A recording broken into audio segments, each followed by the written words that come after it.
طيبة يا طيبة يا داوى العيانة اشتقنا لك والهوى نادانا والهوى نادانا. بسم الله الرحمن الرحيم. maanta muuqaalkan waxaan uga hadli doonaa dawil ay yiraahdo waxa loo yaqaano sum to product oo macnaheedu tahay laba function oo trigonometric functions ka mid ah oo isku darsan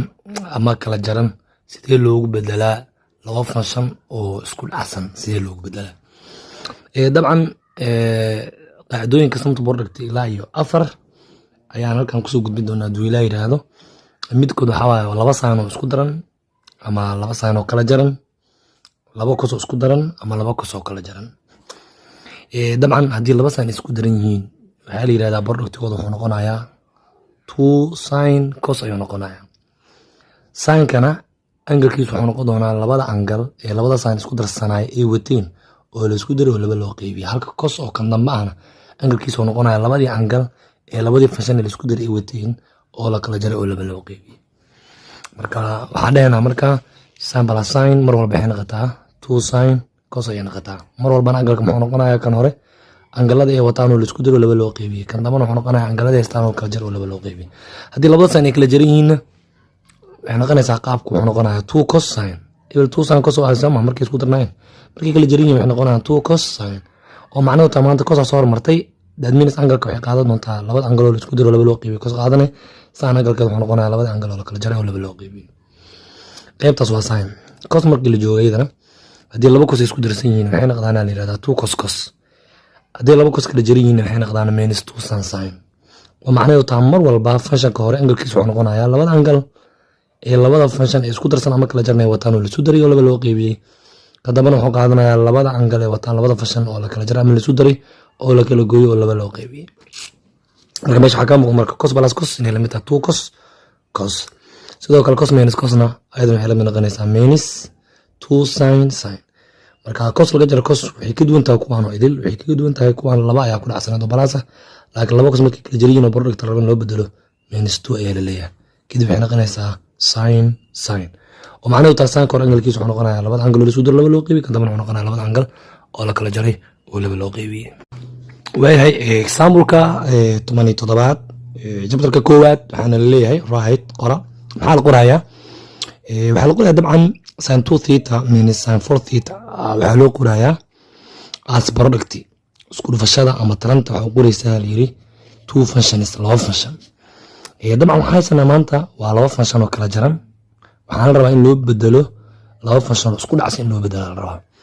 waana wixii aan ku soo qaadanay formulooyinka ama qaacidooyinka idhahay sum to product marka waad maxaan anagu nala siiyay ayaan oranaynaa waxaana la siiyey sin 2 theta minus sin 4 theta ayaana la siiyey waxaana la rabaa in loo bedelo product in loo bedelo ayaa la rabaa dabcan mar walba oo laba sin oo kala jaran product loo bedelayo waxay noqdaan la yiraahdaa 2 cos sin ay noqonayaan waxay noqonayaan 2 cos sin cos maadaama function soo horeeyo yahay angle-kiisu wuxuu noqon doonaa labada angle ee labada sin ee kala jaran ee wataan oo la isku daray oo laba loo qaybiyay maxaan oranaynaa marka 2 theta plus 4 theta all divided by 2 ayaan oranaynaa 2 cos ayaan qoray yaa igu xigo sin ayaa igu xigto sin function labaad maadaama uu yahay asagan angle-kiisu wuxuu noqonayaa labada angle ee wataan labada function oo kala jaran oo la kala gooyay oo maxaan oranaynaa marka 2 theta minus 4 theta ayaan oranaynaa all divided by 2 ayaan oranaynaa now sin 2 theta minus sin 4 theta ayaan waxaan u qornay as product ayaan u qornay hadda waxaan dhahaynaa marka